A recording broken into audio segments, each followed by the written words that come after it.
So, um, not the best day I've had. Somebody died, but I'm here to talk about a movie, so that's what I'm gonna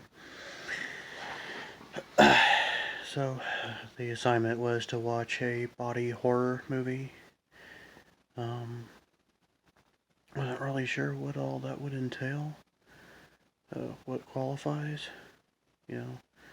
Of course, I think like David Cronenberg, but the movie I actually watched was Ridley Scott's original Alien movie. That may not be the first thing that comes to mind when you think body horror, but you know, Wikipedia said it is, so there it is. And I really love this movie. You know, a lot of people, some people might go into it expecting like, you know, a lot of action and gore and jump scares and whatever, and it has those things in it, but mostly it's pretty slow, pretty quiet, lots of, puts more focus on atmosphere than action, which might put some people off of it. You know, it's kind of like you watch 2001: A Space Odyssey expecting Star Wars, and then you get 2001: A Space Odyssey. But, I don't know, I kind of like how slow it is, and how quiet it is for the most part, and how, you know, I just think that builds up the tension all the more.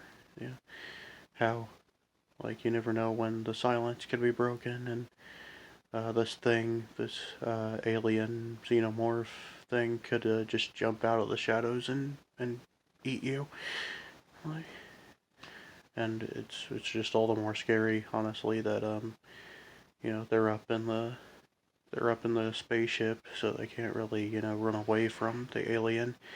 Because where are you gonna run to? You're up in space, where, as the tagline says, nobody can hear you scream.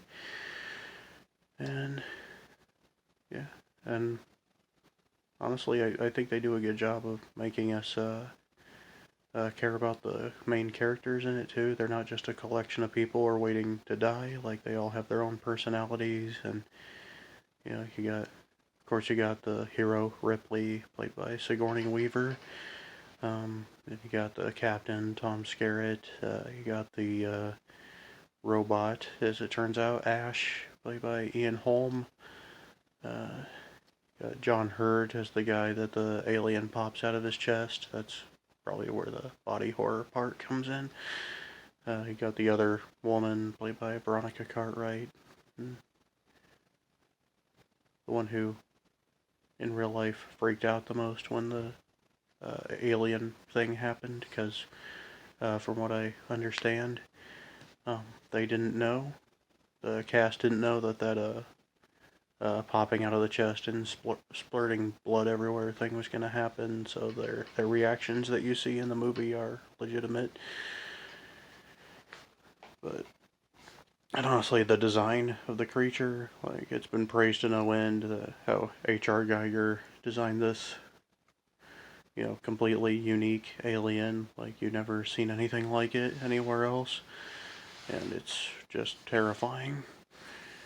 And yeah, honestly, if I was gonna compare it to something, I think a good comparison would be Halloween. Came out the previous year. You know, kind of the same thing, only in a house.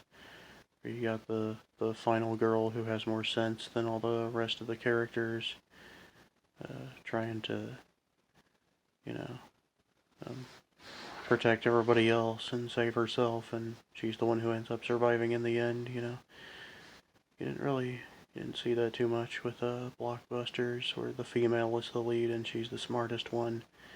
You know, interesting that two of the first happen to be horror movies. But yeah, I just just think it's still really well made. I think it still really holds up. Um, there are one or two effects in there that look a bit dated, but for the most part, I was surprised. Like, the thing, it just looks incredible. The face hugger and the xenomorph and everything just look amazing. And yeah, it still holds up. Um, it might be the best one of the series still. Some might make a case for Aliens. I kind of go back and forth, but yeah, it's really good. It holds up better than a lot of other horror movies that are more recent. And honestly, I don't have any problem giving it a 5 out of 5. Does everything perfect in my opinion. So, yeah, it's a classic. Check it out if you haven't.